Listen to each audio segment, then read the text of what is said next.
Okay, welcome everyone, and thanks for coming along to this webinar on gaining control of Google Drive with CloudLock. I'm going to kick it off and get started. My name is Tim Lee. I'm a Google Apps consultant with Amplified IT, and so what we're going to be speaking about today is how you can gain control of Google Drive with CloudLock, and also just a general overview of their product as well as we move forward. But a little bit about me before we start. My company, Amplified IT, we're the technical arm of EdTech team. I'm actually the director of IT, also for EdTech team, and we focus solely on educational clients that have adopted Google Apps, and have probably met quite a number of you actually at the Google Apps for Education summits.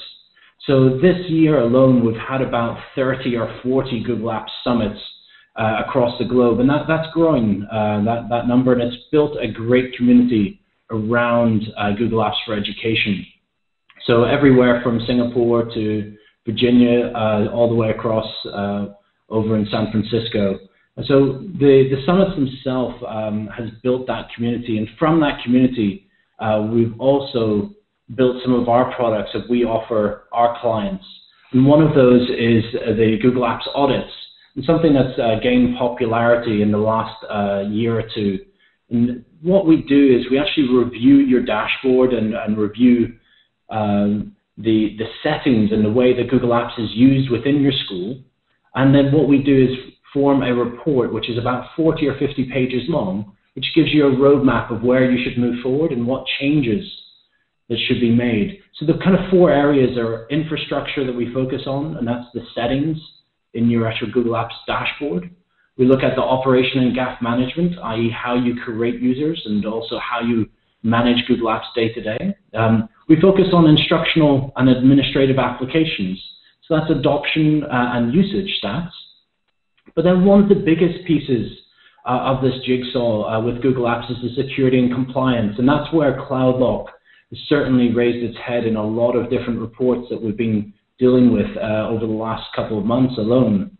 So when we look at Google Apps security and compliance, the focus today is mostly going to be on Google Drive and how we can use different tools, and particularly CloudLock, for managing Google Drive. So let's just go into a couple of scenarios and look at how Drive is possibly used within schools and education. So there's three scenarios that we find in general within education, and this is the different scenarios that people have set up their Google Apps instance.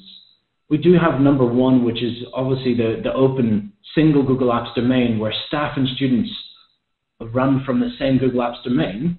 And that allows internal collaboration and external collaboration. Because it's open, that means that staff and students can share files out, share files in, and work with people that obviously have documents that they need to collaborate on from other schools and districts.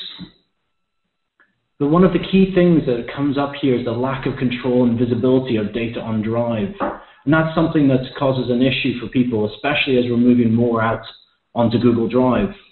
For the second scenario, and some people try to solve this issue, and they don't want all this data to possibly be shared out. And what they do is they close off their domain. And so this is the second kind of scenario that we see. And that means that basically staff and students are on Google Apps and they create a private cloud. And that stops a lot of teachers working with other teachers in other areas, and also staff and administration sharing files. So not only do we have the lack of control and visibility, we also then lose the external collaboration.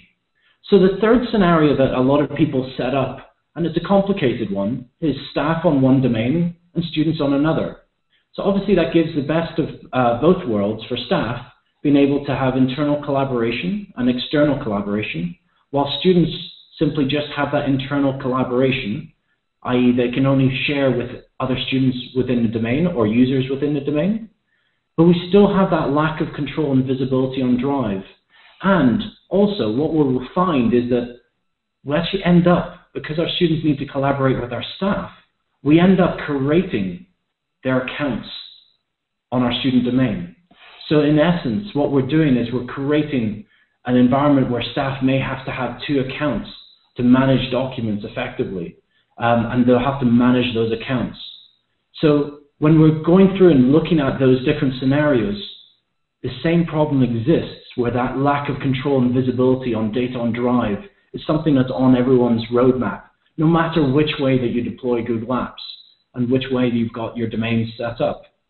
And as we go along our Google Apps roadmap, and whether we're adopting Chromebooks or whether we're adopting different tools, what we'll find is that that data that we've got on Drive, and now we're giving 30 gigs of data to our students for the ability for them to store that data on our cloud, on our Google Apps. We don't know what's in there. And as we move forward, what we do have is more and more tools that share and curate these data or these documents on our Drive. So we're actually increasing our Drive usage, but not actually having the full control. And so a lot of schools are looking for tools and looking for a mechanism to do that. And what a lot of them aren't aware of is the tool that CloudLock provides to manage this and manage it effectively. Probably, and as we look forward into Eric's presentation, we're going to see that basically we can manage our data on the cloud easier than what we could do previously for our file stores that we had within the school. And within that note, I'm going to pass over to Eric to give us a guide around CloudLock. And I'm just going to make him presenter here. And so he should be able to take... Yep, we're going to do a little transition point here. So hopefully everybody can see my screen shortly, and I'll share that presentation with you. And again, I appreciate, Tim, obviously the introduction here, as well as the opportunity to speak to the team, or the individuals on the phone here regarding Google Apps and how we, CloudLock, can assist in securing the environment. We all love and work very efficiently, and I think in much better manners with this new work paradigm that Google has offered us through Google Apps, collaborating with folks, using Drive and Sites very openly and very easily. What we're saying with CloudLock is that we want to maintain that openness. However, we want to put some guardrails around that to make sure that things aren't going out of bounds.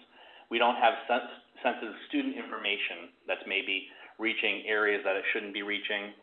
We want to make sure that we're informing staff members to make sure that they don't include IEP sensitive information outside of their own areas, so that information can be safeguarded.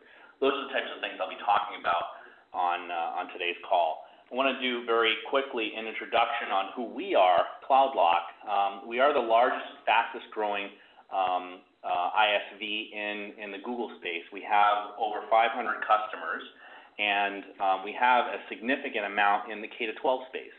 Our largest one actually is monitoring both students and staff and faculty, and that's at over 250,000 users. So we run the gamut of smaller districts, smaller schools, all the way up to top tier, top 10 schools, and they're relying on CloudLock to help, again, secure that information, safeguard the student welfare, et cetera. And we do that by way of policies and enabling specific policies that we'll go ahead and get into when I get into the demonstration. So a lot of the questions that people have when we start engaging with individuals in the K-12 space are the ones you see here, and I'll kind of just highlight some of the areas here. We do provide an audit trail, so we're able to see how data is stored, who has access to the information.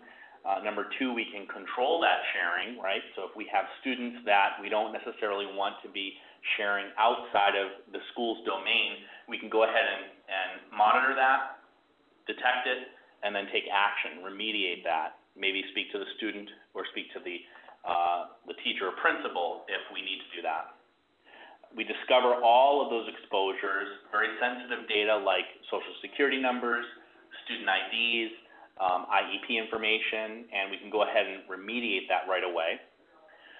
One item that's of very strong interest within the K-12 space is piracy, and the example would be inappropriate file types such as MP3s, music files, videos that are uploaded into the Drive space and probably shouldn't be there. There could be students sharing that information with one another. Those are the types of things that we can detect as well.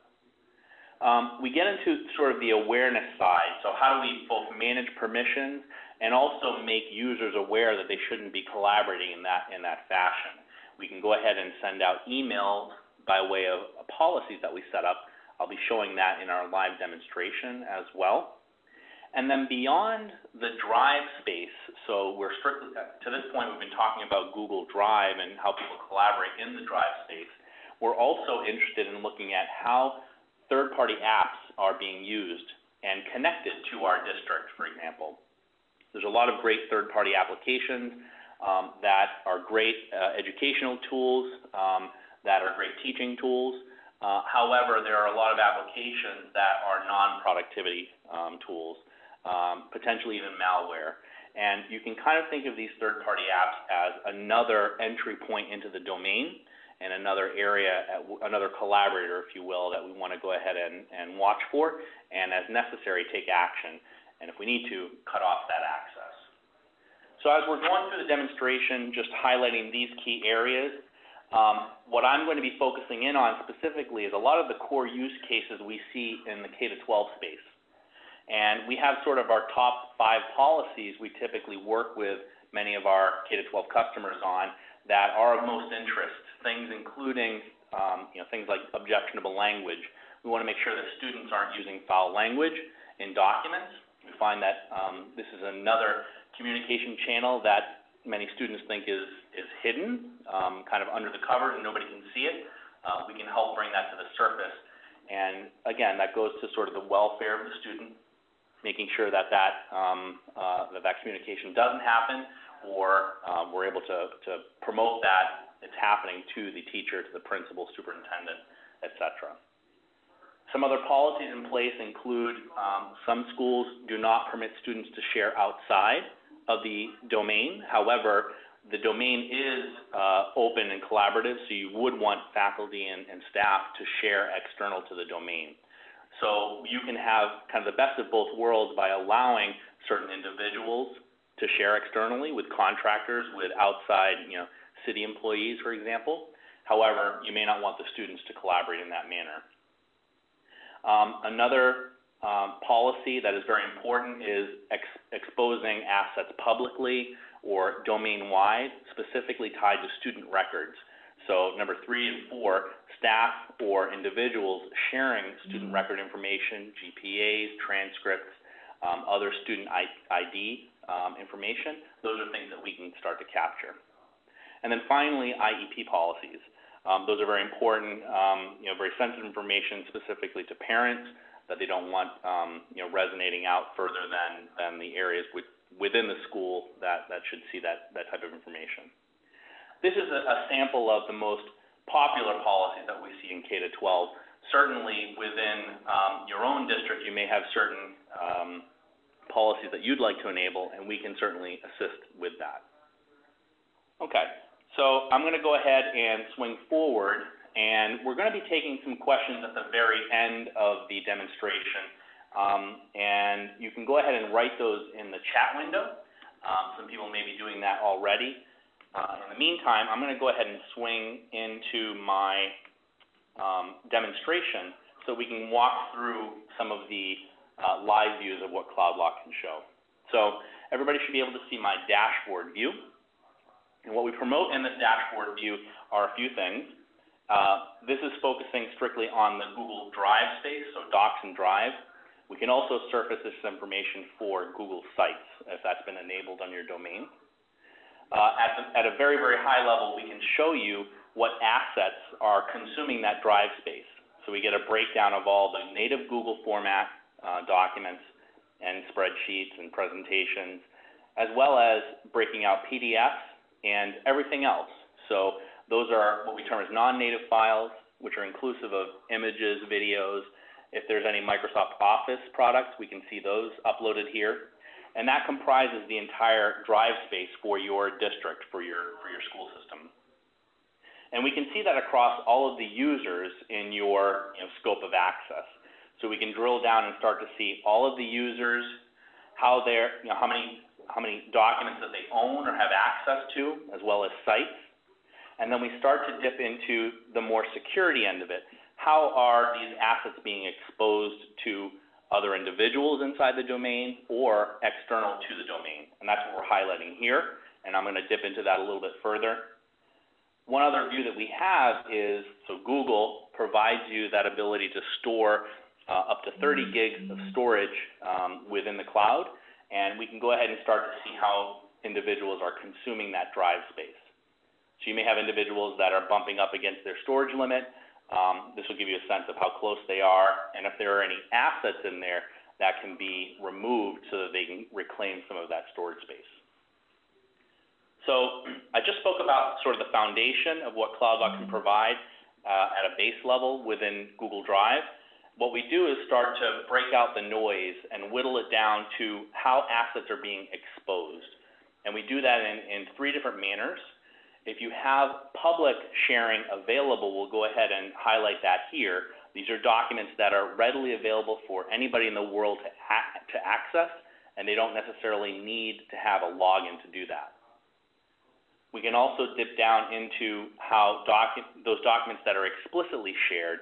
So for example, an individual in your school district shares this with Tim at Amplified IT. That's an external share. It may very well be a trusted share, but that's one that we want to note as being outside of the domain. And then finally, we can highlight those assets that are being shared domain-wide. And there are many assets that are informative. You may want to have, internal fundraising promotions that are going on, or announcements within the school that you want everybody to be aware of. But there are also certain information that shouldn't be seen by the eyes of everybody within the domain, such as IEP details, student-sensitive information, et cetera. And the other thing that we're also able to see is the documents that are shared inside. So this is a view of assets that are shared from outside in. This is a view of the assets that are shared outside in. These are assets that are shared inside out. And this is the exact reverse, got a little tongue-tied there. So if I am sharing an asset with you, for example, inside your school, I'd be promoted here as an external user and my associated document that I own.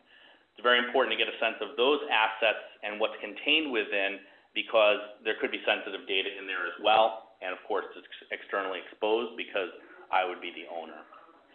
So that's a quick view of, at a very high level, the dashboard. And I'm going to dip into sort of the heart of CloudLock, and that's where we enable policies.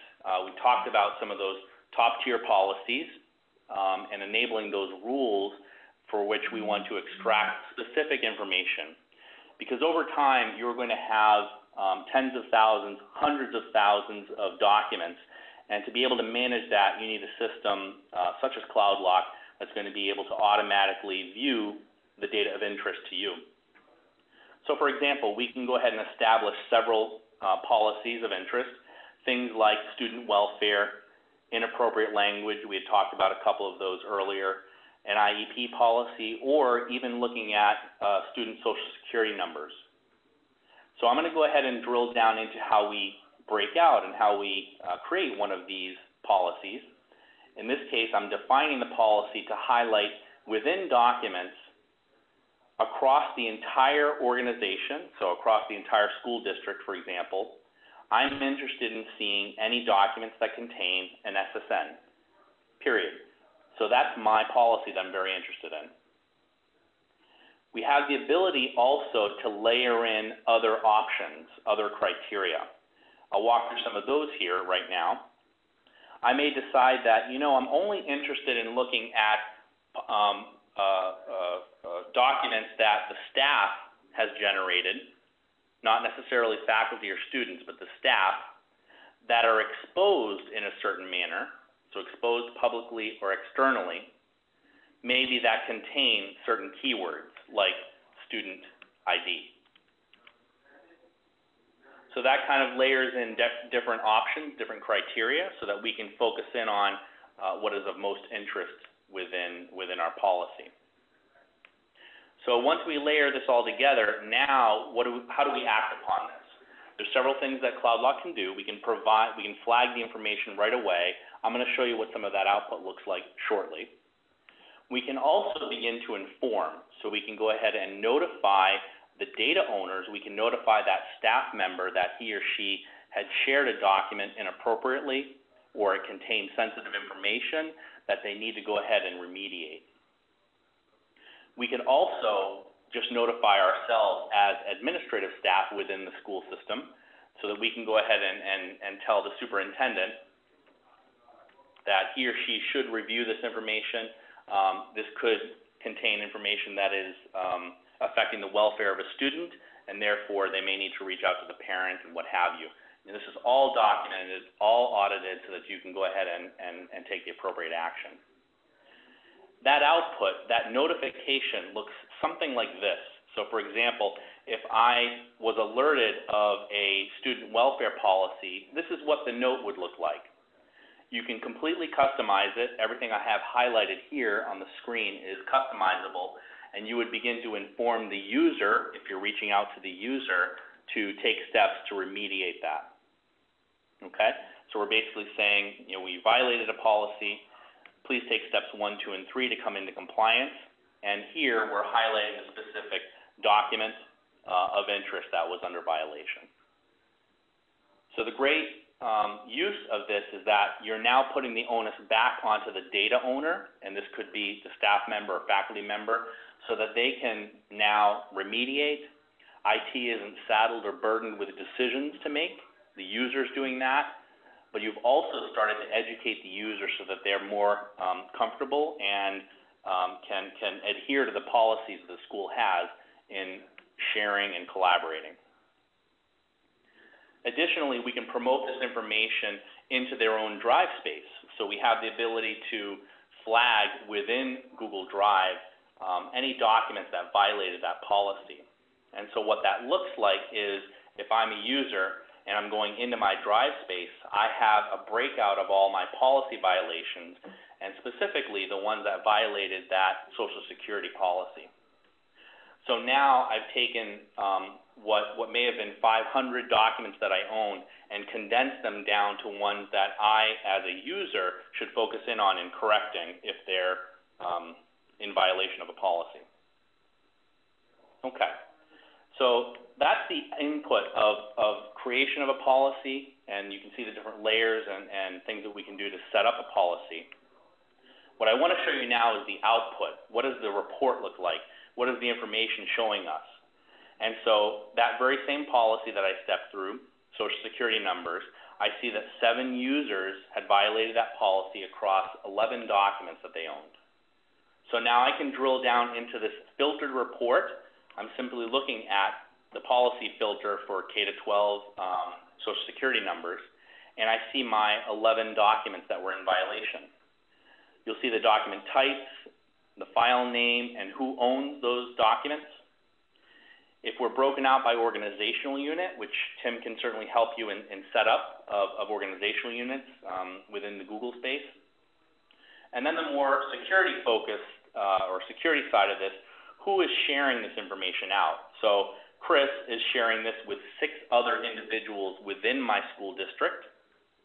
I have some assets here that are being shared across the entire district. And I also see some documents here that are shared outside of the domain. And that may be of concern if I see a Gmail account or I see an account of a contractor that the district used to work with but maybe no longer works with, as an example. That starts to highlight areas that I might want to focus in on. And then finally, if we do allow public sharing, and I know many K-12 districts allow publishing of documents, which is another form of public sharing, we can go ahead and expose that information here. So if we recall, I drilled down into Social Security patterns, right? So what we do is we surface that information here. We're able to highlight that, in fact, there is a match of that pattern within the document.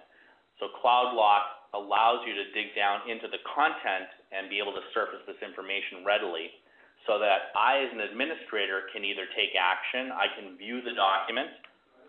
When I do that type of action, all of that is recorded in an audit log. So all the steps that I take as an administrator, the actions that I take here are recorded. Another option would be to notify the user. Again, we're being more educational in this area. We're able to forward this detail over to that user and say, you have a document here. You can go ahead and create a custom message that says, please take a look at this document. It appears that there is a match for our Social Security policy, and this is not allowed within the domain. Again, informing the user, having even a light touch point awareness so that they can be more educated and keeping them within the guardrails, as I had mentioned earlier. So if the breach is that significant where you need to take an action, there are some things that you can do as well. You can rely on the user to take the action, but if we know that there's starting to be a serious problem with that exposure, we're concerned with individuals looking at the content of these assets, you can take action in bulk or by selecting specific assets and saying, remove, in this case, public sharing. We can't have public sharing allowed with Social Security numbers within that documentation. We don't allow that, period. We may want to just simply remove a collaborator, or an example of a teacher that may be out for several weeks on sick leave. You can go ahead and add the substitute as a new collaborator. That's a powerful use case that you can allow access to other individuals onto the assets they own. Additionally, you can go ahead and take more substantial actions, and those include transfer of ownership. If you have a staff member leaving or a faculty member leaving, you can retain those assets and then put them in the hands of the replacement or their supervisor or the superintendent or principal so that they can get them to the right individual. You can also copy assets. So if you have a student, for example, that is using objectionable language, or if there's potentially some cyberbullying detected, you can go ahead and copy the asset. The student wouldn't know that that's going on, but you would be able to retain that information for your records in the event you need to push that forward either legally or with a discussion with their parents. So lots of good actions. We can also do ad hoc searching. You can go ahead and find documents that are owned by a specific student or person in the domain or contains keywords. Okay, they could be, the objectionable, foul language. We can go ahead and search for that information right from within the interface as well. Okay, so that kind of summarizes the type of protections and the layer of security that we can incorporate within Google Apps in the Drive space. CloudLock, again, allows for that collaboration, we agree with that openness that Google is providing. We just want to have it within the bounds of what's appropriate for the school district. And we all recognize, for example, it's pretty logical. We shouldn't be writing down our credit card numbers. We shouldn't be writing down things like SSNs, either on a piece of paper with a pen or typing it down within a spreadsheet. Think of it as operating in the same way within the Drive space. An individual should not be putting that content in there. However, there are individuals that do that. We've seen some pretty substantial cases where there are serious offenses here, and you can get a hold of that before it gets out of control. Okay, so that's the focus of the Drive space. I want to kind of switch gears into looking at third-party applications.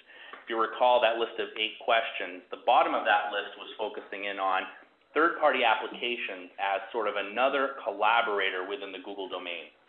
And what we're starting to see now is more and more third-party apps being used within K-12 for educational purposes.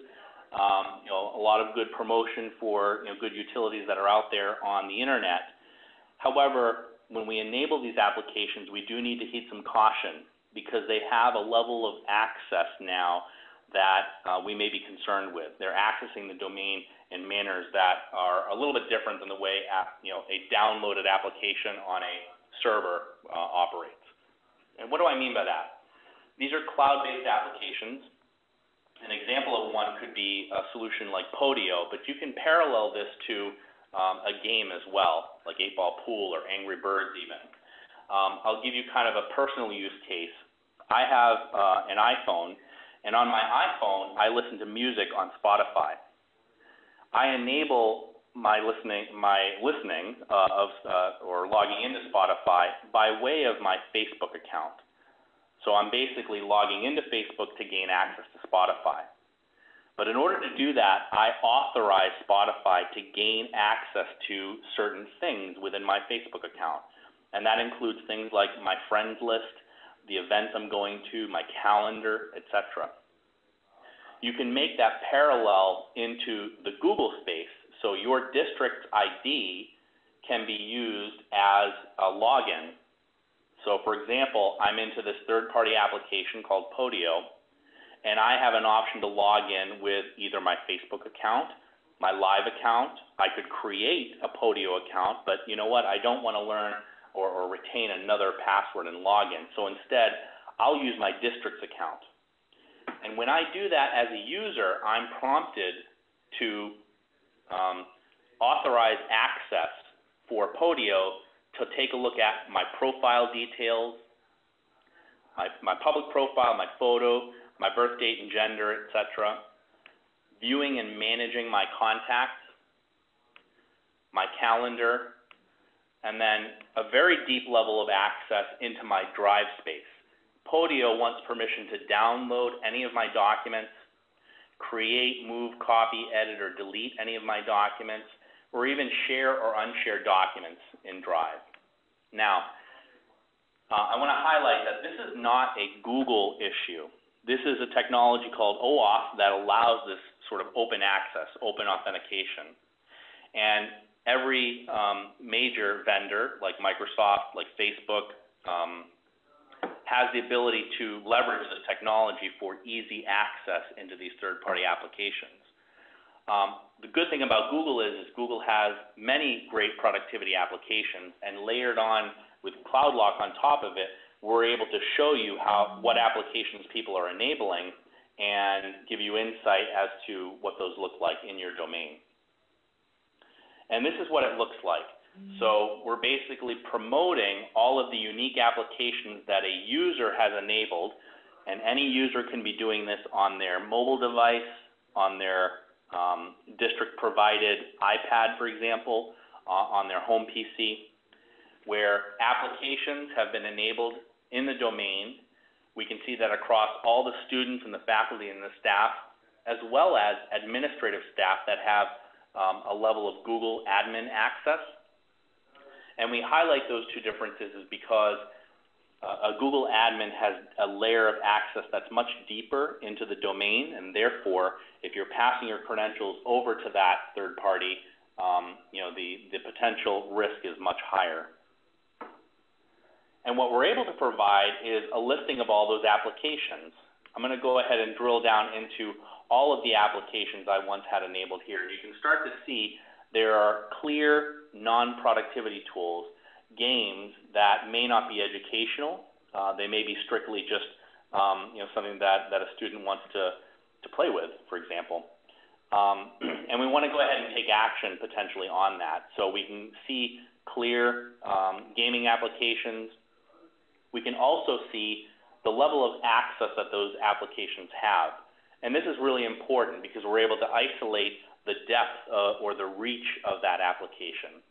So for example, this application I'm hovering over, Asana, it's a task management solution, a project management solution, and it's asking for an individual's contacts, profile, and email address. I may or may not be okay with that. I may want to be interested in seeing all the applications that have access to my Google Drive files and deeper access potentially. And now we start to build an understanding of, for example, Magisto having a certain level of access that I may not be comfortable with. You as an administrator can pull all this information together, including the number of individuals that have enabled it, that scope of access we talked about, whether it's been enabled on a mobile device, which is another layer of risk because that device at any point can be stolen or lost.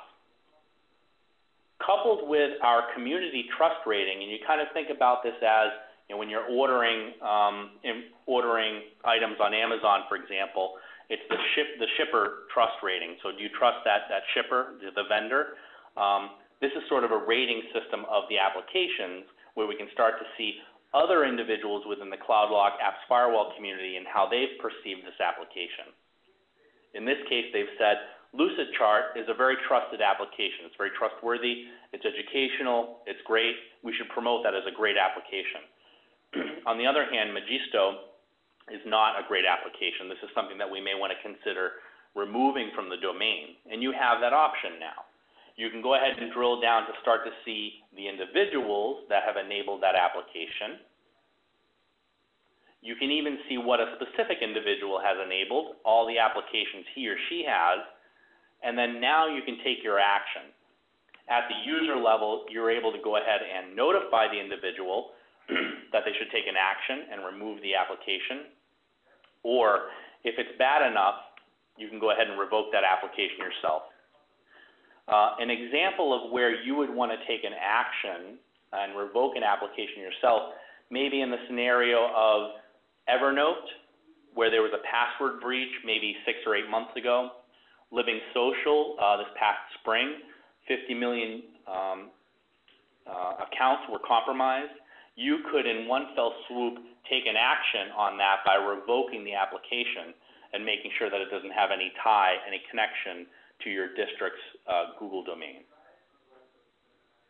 So these are a lot of the actions that we can take. I've just gone through the third-party applications, which is kind of an area that many organizations are starting to see as a potential point of entry for bad things to happen, and we're able to highlight that information right away, readily for you in this type of view.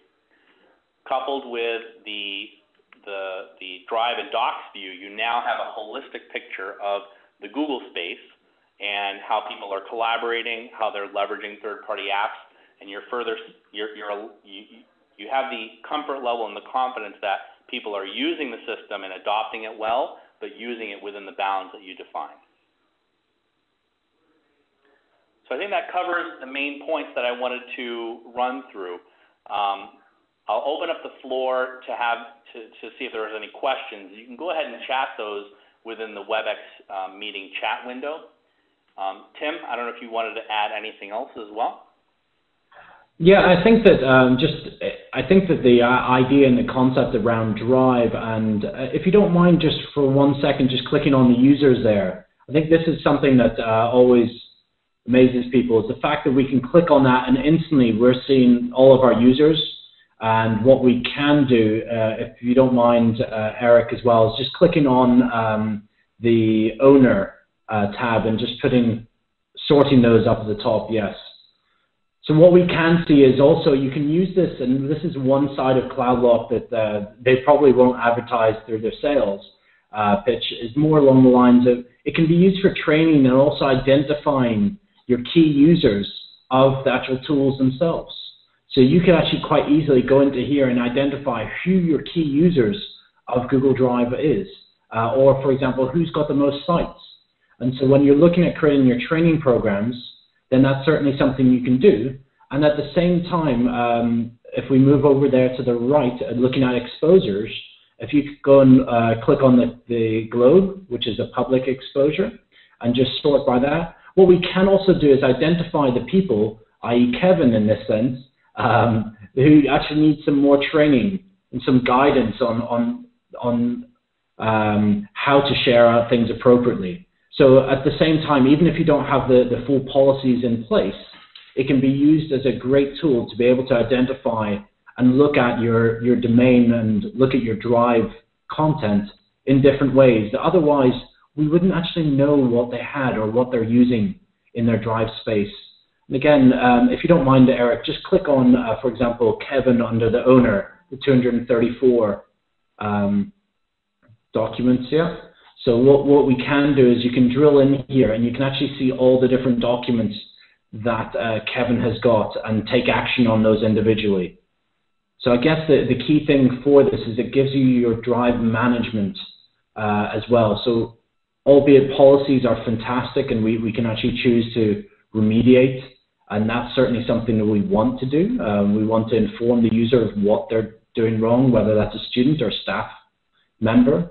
But what we can do is day-to-day management. I'm sure all of you have had the case of somebody's not shared a document and they need that immediately, and that person's off.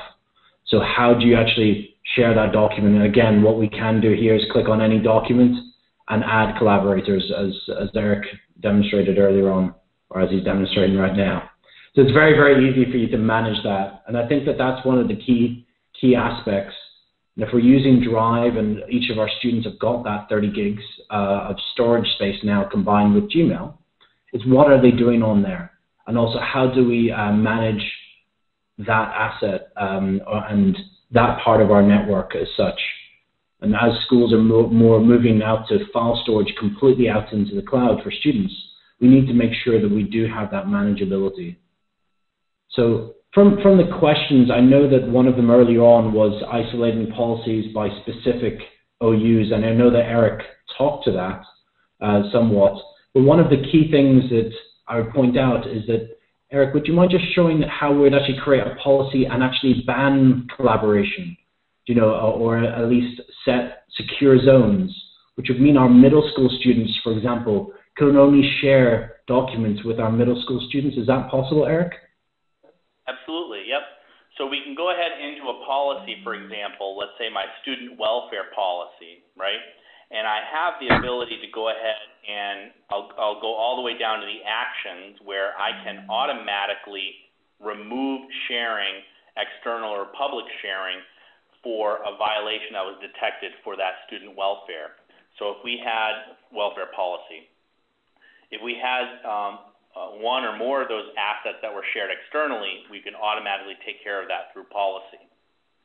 You can isolate that if I go back into the criteria by saying, for example, students, I want to focus in on just the students, and if they share in a certain manner that contains you know, certain keywords, then I'll go ahead and turn on, trigger that policy, if you will.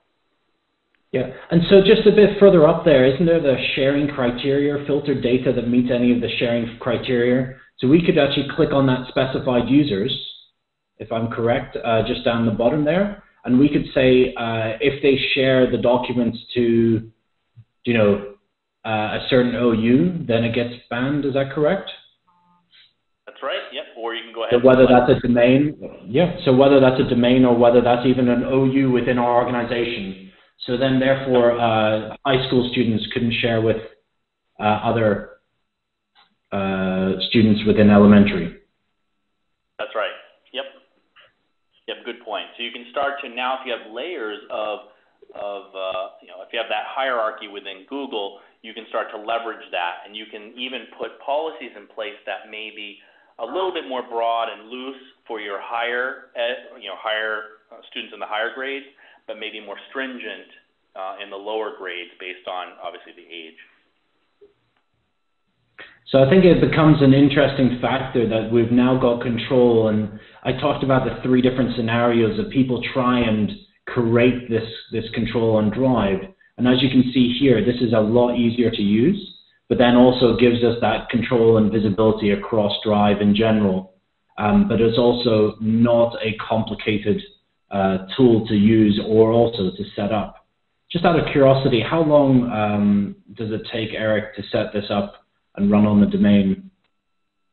Yep, good question. So the install is very quick. We just work with your super administrator on the domain, and you simply enable CloudLock, enable the access to the APIs that Google readily has available. Once you permit a vendor like CloudLock to access them, we can start to provide the information that you see here. So time-wise, the install literally takes less than 10 minutes, and then we're starting to collect this information right away. You don't need to install any agents on a server. You don't need to install new servers in-house. This is all cloud-based, just like Google is. So everything is done remotely, and you can access this if you're given authority to access this. I happen to be an administrator on this domain. Once you have access to this, you can go ahead and view this information. So within an environment, we've obviously going to have quite a few people needing to have access to this kind of tool. Can we set up different roles for those people? We sure can. Good question. So we're able to go ahead and identify administrators. These are the people that you want to have full access to creating policies. You can view a document, view a student's document. You can go ahead and view the settings. You can kick off new scans of the environment to see a refreshed environment. You can also have lower level views where an individual can just view reports, for example. That's at the user level. We also have sort of a middle role here called the help desk role. That's exactly like a user where you can just view reports but also take an action to transfer ownership of a document. What I typically see is organizations have that administrator role or that user role for perhaps the principal who wants to search, who wants to view information, wants to view the report themselves, but not necessarily create policies, etc. And just to clarify as well, just to make sure, obviously not everyone has to log on here as a user. You could specify different reports to go out to the relevant people within our school as well per policy.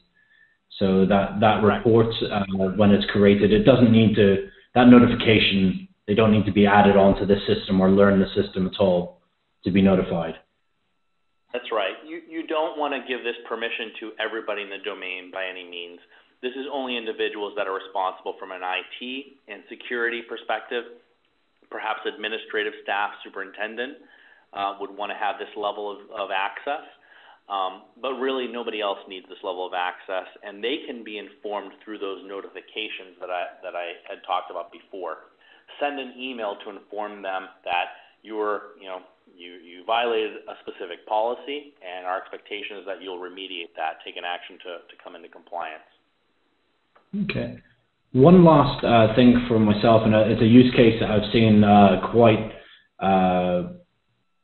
widely used for CloudLock in some ways, which actually, we've got Google Drive Sync, and quite a number of people actually install Google Drive Sync, which means it near enough syncs a lot of files up to Drive and does fill up Drive quite rapidly. So one of the use cases is actually to identify on Google, on the actual collaboration tool, to be able to identify what files are taking up the larger space.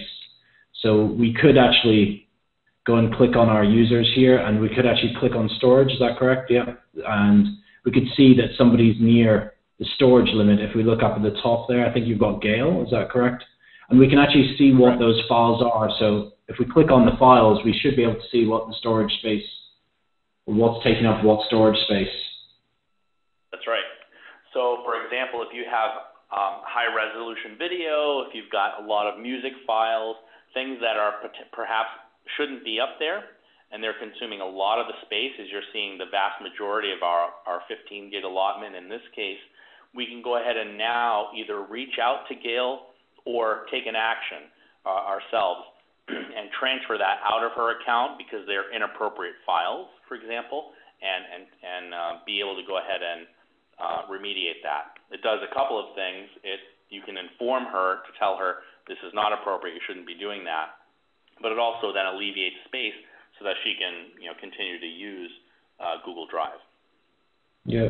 So, I mean, I guess the point I'm making is that it's not just a compliance tool, which obviously we all need to think about, and it's a very powerful one at that, but it's also useful for day-to-day interactions, whether that's just identifying people that have video content on Google Drive that should maybe look at pushing that video content onto YouTube, for example, where you've got unlimited storage. That's right. And you can do even on-demand searches, and this is what sort of day-to-day activities that we'll find many organizations do. I want to go ahead and search for MP3 files, for example, or anything that references MP3. So that might be a very valid on-demand search that I find, and now I have my full listing of individuals that are storing those file types, or files that contain the keyword confidential or student safety, etc. And I can do a lot of things with this report. I can go ahead and, again, take my actions. I can export this information into a spreadsheet to do further analysis. And, you know, I've retained it for my records as well. So this is sort of date and time stamps, and I can see on, you know, August 28th, I had this many MP3s in the environment. We did a cleaning of the environment where we had nothing, and then from that point forward, we start to see any changes that include these file types. We can track that over time.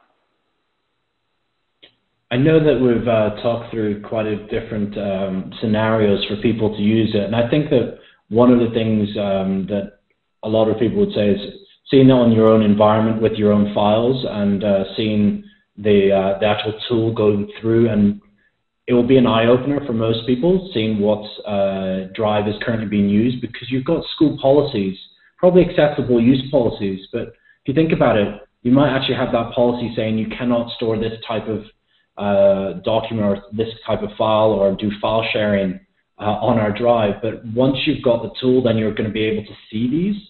So, and also maybe see how this could be used within your school a little bit easier than obviously seeing a conceptual presentation like this. And I think that Eileen has set up an option for people to have a 2-week trial for CloudLock. So they can actually, and I think that she's going to be sending out a link after the webinar. So, and we'll be touching base with people so they can get a free 2-week trial and have a look into their own drive access as well, being able to see what is currently on your drive within your school. Yep. So I think that Eileen's, go ahead. Yeah, I was just, so we will be able to send information on that. I think by default it's a 7-day trial, and then certainly we can go ahead and enhance that. So I think as part of the communication, we'll communicate that, and then Tim, we can work with you on any additional time frames that we need beyond that. Oh, that's great. And so just to round up, is there any other questions that people might have? I know it's been quiet on the question front. I think we had one right when we're starting, but is there anything that we can answer while we're on the phone here, and while we've got Eric as well from CloudLock? If there is, just go click on the chat and paste that in. Otherwise, we can follow up individually with you all, but thank you very much for your time. And if what we will be doing is just touching base with you. And again, we do have a repeat of this webinar on Tuesday. So if you do need somebody else from your district or within your environment to come and join, they can definitely join on Tuesday if they need to. So we'll speak to you soon. Thank you very much for your time. Great. Thank you, everybody.